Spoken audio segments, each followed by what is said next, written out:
Hey,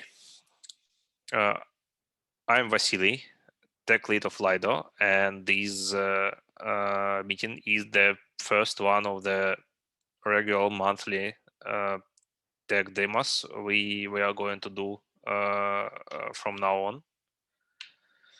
We'll show you what we have been working this month, working on this month, and we'll tell you what we are up to an extent. So the agenda for today's call is we are going to tell you about withdrawal specs and withdrawal key rotation, that proposal that we are making to account for the future imminent turning on of Ethereum 2.0 withdrawals. We need to be ready for this, and it's not a simple undertaking to make it work fine with Lido. We'll tell you about the Lido Python package that makes querying Lido information with Python pretty easy, and Lido dashboards that we made based on this. We'll go through the integrations we had and will have that we are working or have been working for the last month. We'll show you the improvements to the front ends of Lido, and our work on oracles, on Oracle daemon, and on Oracle smart contracts that we are undertaking right now. I'll start with the info on withdrawal specs and key rotation. There is no code to show and no code demo to brag about, because it's all just specs for now, and they need feedback. So that's why we are bringing them up front. We need a bit of your feedback. So if you have one, please leave on research, Lido DeFi, or ETH research, respectively. We are making a protocol for withdrawals for Ethereum when the phase 1.5 or phase 2 are out and withdrawal are enabled. It's not simple for two reasons. First, that withdrawals take time, and it's an uncertain amount of time on the base protocol. So it's at least 27 hours, and at most it can be a month. And we need to account to that. So between the signal that withdrawal is wanted and the withdrawal to happen, there is a significant amount of time. And that means that something can happen at that time. For example, it's very unlikely, but there is a chance that there will be a slashing in this time. And if that happens, we need to have a protocol that can handle it, because slashings are also very long affairs in Ethereum 2.0, and we need to, and they have uncertain effect until basically halfway through, about 18 days. So when you combine the uncertain time withdrawals with uncertain time slashings, you get a pretty complex time-based protocol. I won't go into details because it's a lot of details. You can read in there is a link to the spec in research Lido DeFi. But basically, we've got a couple of working methods that work in fair weather for about a couple of days between withdrawal request and withdrawal processing. And in bad weather, they can work up to 18 days. They can take up to 18 days to work. So that's the gist of it. We are also keeping our eye on the discussion for withdrawal credentials for Ethereum 2.0 and making some proposals. Thing is, there's been recently merged pull request to Ethereum spec that allows for withdrawal credentials as smart contracts on Ethereum. Well, any Ethereum address, including smart contracts, that will allow for less trustful staking pools. And when it's implemented, it's not implemented yet. It just it's been merged into spec, not into the clients yet. Lido wants to take advantage of this and have withdrawal credentials for Lido to be a smart contract controlled by Lido DAO. The thing is, we've got right now withdrawal credentials using a BLS threshold signature, and that threshold signature is is obviously not a smart contract in Ethereum. So we want to be able to move all the funds to the smart contracts to make withdrawal credentials for Lido, all of them to make to move on smart contracts. So we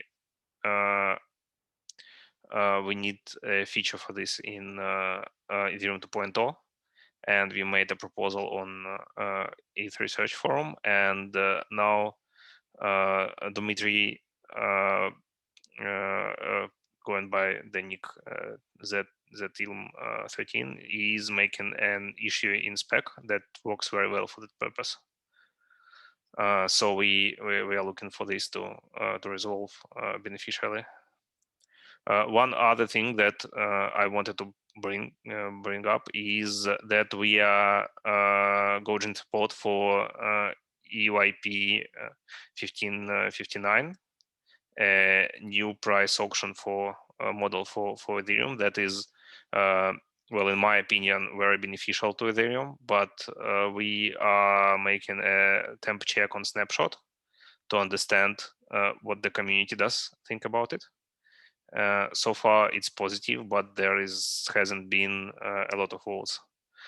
If it ends up positive, we'll signal support for EEP publicly. So that's all on the topic for now. I'll pass the word to Nikolai. Hi, everyone. I'm Nikolai. I'm a full stack developer working in Lido. Let me share my screen. 1 second. I'll stop mine. Yeah, okay.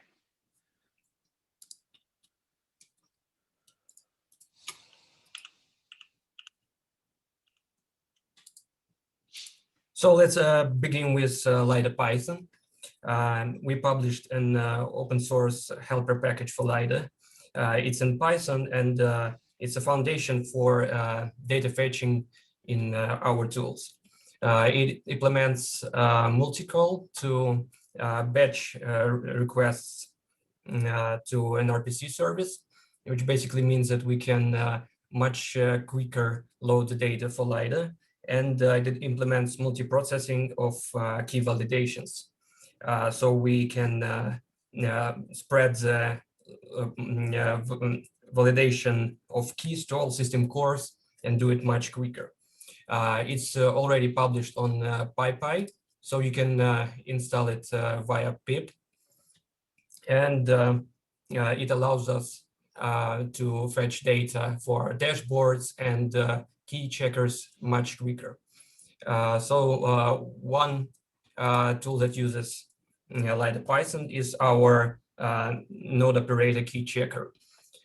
So what it allows us to do is to find out if any of the keys already exist on for any of the node operators and spot duplicates and validate the signature validity of keys. So let's say a node operator generated some keys, just copies them to this page. And this one supports only 20 keys. So we've got another version and paste it here.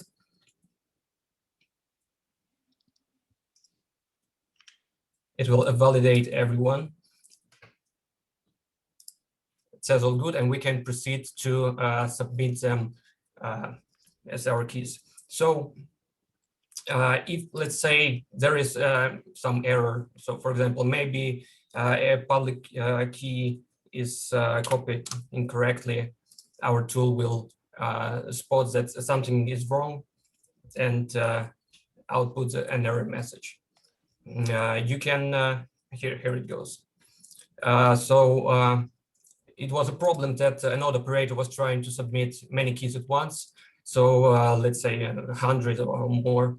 To efficiently submit those keys, we need to batch them and submit them in chunks of 20, for example. So what we've built is a batch submitter where you would, let me go to Chrome, you would paste the keys in. If they are correct, only then you will be able to submit them.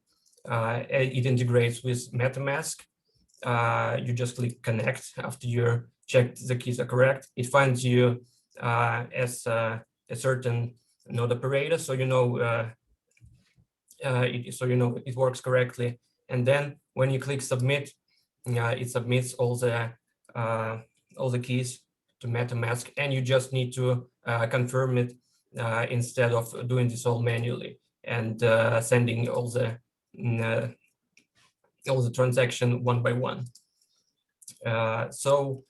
When you submit the keys, you need to make sure everything okay. So we have a handy dashboard for that.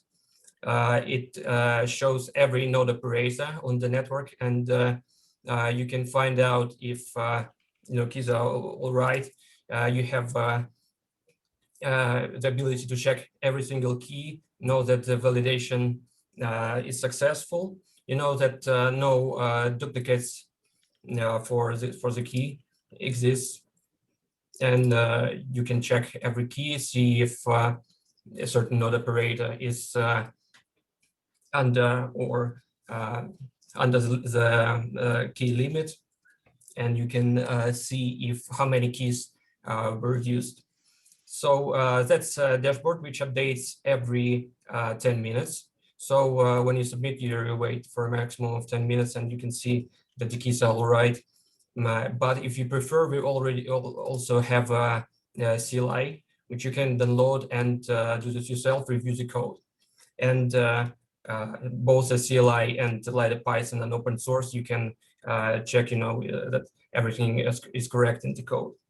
So we also have another dashboard for the node operator keys, when you can quickly find out that there is a 0 invalid signatures for all the keys, and no duplicates, and so on. That's it from me. Thank you very much for your time. I'll provide a bit of context for that. A lot of what Nikolai has shown us is a bit of a back office of Lido. A regular user will never see it. So we have a need in Lido to check, for example, that we are uploading the correct keys for validation.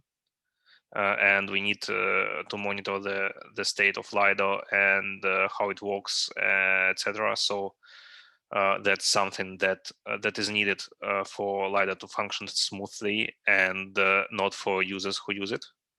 But it's an important thing to do, and important thing to make, and we continue to make it. So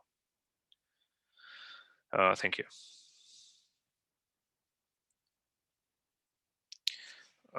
Let's go to the next topic. It's integrations by Eugen. So please go on.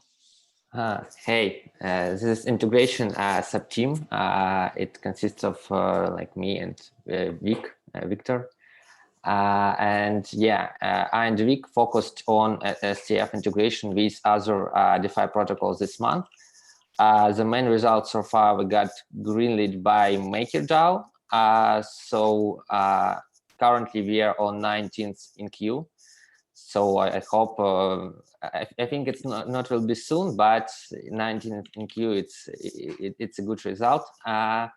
We also started a conversation with our team, but there is no ETF integration yet. The next integration that Lido already announced is ArcX, integration with ArcX. So ArcX is a protocol similar to Maker, but using interest-bearing assets to mint stable coins. So yeah, they want to use STF as collateral.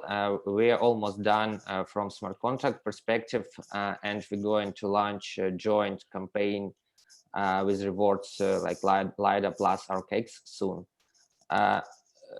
During that integration, we've built important building block. It's a rapid step effort. We called it WSTEF. The token is a trustless wrapper that accepts STF tokens and mint WSTF in return. When user unwraps it, the contract burns WSTF and give you locked STF. So easy. WSTF tokens balance changes only on transfers. So this is very important to have the token, because a lot of DeFi protocols can't work with token like stuff.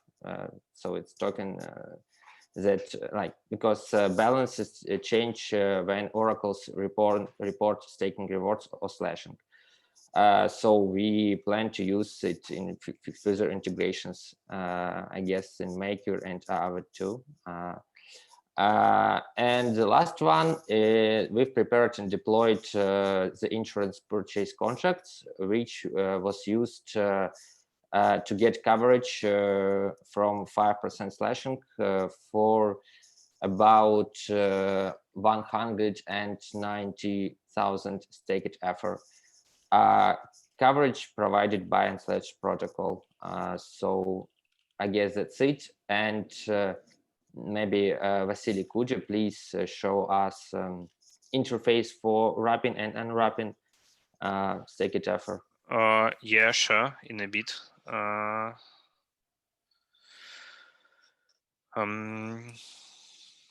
So we've made some progress on interfaces the last month. So we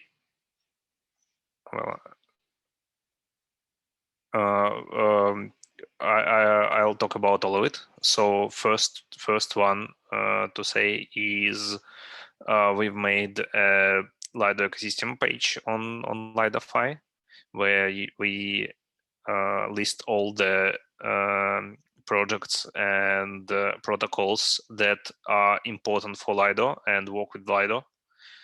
There is a lot of them. The green ones are that ones that work already, and the orange ones are applications. So by clicking on it, you can track the application, how it's going, and what's up with that. And we've deployed wrapped staked is smart contract, as Eugen said, and made an interface for that. Slash wrap. Yeah. Easy. Like regular staking with slash wrap. Yeah, it's pretty simple interface. There is an explanation of how it works and how you can rope and drop and what it's needed for. It's needed for a lot of DeFi protocols that are unwilling to handle the rebaseable tokens. There are a lot of them. It will be usable in Maker when we are in Maker. In a bit, it should be usable in ArcX, another stablecoin protocol. So before using your staked it in these kinds of protocol, you'll have to rope it to a constant balance roper. And if you want to have a replaceable token, then you can undrop it back. This action doesn't change anything. So regarding your staking rewards or something like that. So if you have some amount of stat and you rob them and get dropped stake tether, you'll have a constant balance token that will accrue as much rewards and will be just as susceptible to slashing as the original token. So it's just a different method of accounting for the same thing. That's it for me. I think the next step is Vladimir talking about Oracle daemon we are making. Hi everyone, and let me share the screen. So first, I will tell you about Penetrose Matrix, which we introduced in our new version of Oracle. So currently, Oracle constantly publish metrics about operational analytics, how good does it work, and is it stable working or not.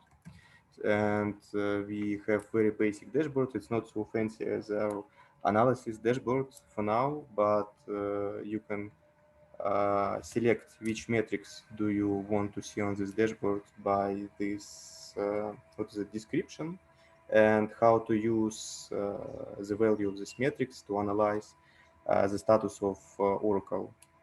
Is it working good or not? So the goal of every metric is described, and you can use it to control your Oracle. Also, one significant thing was introduced, that we don't fetch every key of every validator, but do it in what is it, in bunches. So now it's very fast. So one Oracle run happens in, I think, 1 minute or maybe 100 seconds. You can see how fast is it now. It's almost done already. And also when we start Oracle, when you start Oracle now, you get useful information about version, commit message, commit hash, tags. So for to be sure which version are you currently running, you can easily get this information from log messages. And also we added some checks configuration. So when Oracle starts, it checks if all configuration parameters are correct and select the proper mode of working. And also we improved our logging system. So now all logs go to std out and std and you have control over format and log level through environment variables. That's all. I'll also add a bit of context. The Oracle daemon that are run by node operators we have now is a release from, I think, the 5th of January. And it's pretty stable and serviceable, but it doesn't allow for a lot of observability. And it is pretty slow to work. It has a very significant workload for Ethereum 1.0 node to get all the keys. The new version is the release candidate we have now is a lot faster and a lot more observable, but it's a release candidate yet, so it's not out yet. It's in test run by P2P, but not used by other node operators yet. I think it will be production ready after we finish the test run, which is supposed to happen next week or so. And we'll have a much more stable and observable and less resource greedy Oracle daemon for Lido. So let's finish with the daemon, and Denise here will talk about the upgrade to Oracle smart contract that we are making right now. Yes. Hello, I'm Dennis, and I work on developing the second version of Oracle smart contract and releasing it. Well, the first version of Oracle smart contract was deployed in December. Since then, we've got, let me see, we've got some ideas that we want to see in the second version of Oracle contract. And since all of our contracts are upgradable, we are going to prepare upgrade to second version of Oracle code that has the following changes that I'm going to briefly talk about. I just want to mention that we also have a document that has details about all the changes. It's publicly accessible, and if some questions arise, we will answer in Discord channel. So the main change here is that we change the meaning of quorum. Quorum is our value, our argument in smart contract. It's configurable by the governance. So previously on the first version, it just meant the minimum number of oracles of Oracle members that need to exist so that we produce results. Now we change it significantly. Now it means the minimum number of exactly the same reports that we want to see, and only after this number of reports is seen, we produce it and pass to Lido contract. So this is a significant change because it helps us to mitigate the effect of malicious or just faulty oracles. So previously, if, for example, 2 of 3 oracles were faulty, they could still provide the incorrect results that we would have passed to Lido. But now, if you set the oracle quorum number to 3, we'll demand that only 3 of 3 results, the same results, we will accept to pass to Lido. So this is the main change. The next change just follows from this. So the number, the quorum value can be less than Oracle members. In first version, there was explicit restriction. It couldn't be less. Now it can be less. So now only set quorum member, set quorum mutator can change the number, this value. Previously, adding or removing quorum members could only as well change it. And one more important, not obvious change is that only first epoch of the frame is accepted for Oracle's reporting. It may be quite odd or not so obvious why we decided to do so, but in normal weather situation, it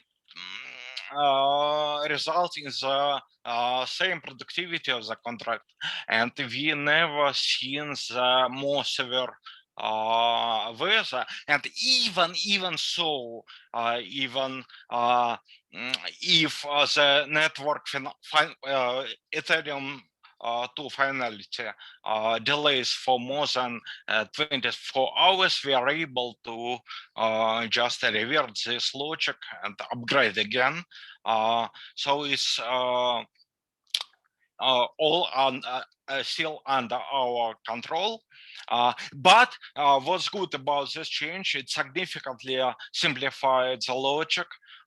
So it's much easier to understand the code from the first look as it was before, just because before there was a minimum and maximum limits that we accepted, all voting in between, and now we only accept one epoch.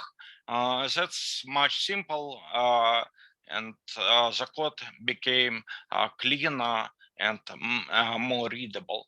Also, there are not such significant changes as we added the calculation of staker rewards. We provide a function that can be used to calculate this reward manually anytime. Also, we have our sanity checks. So even if majority quorum number of oracles is faulty, we still will not accept the result that differs dramatically from what we previously had.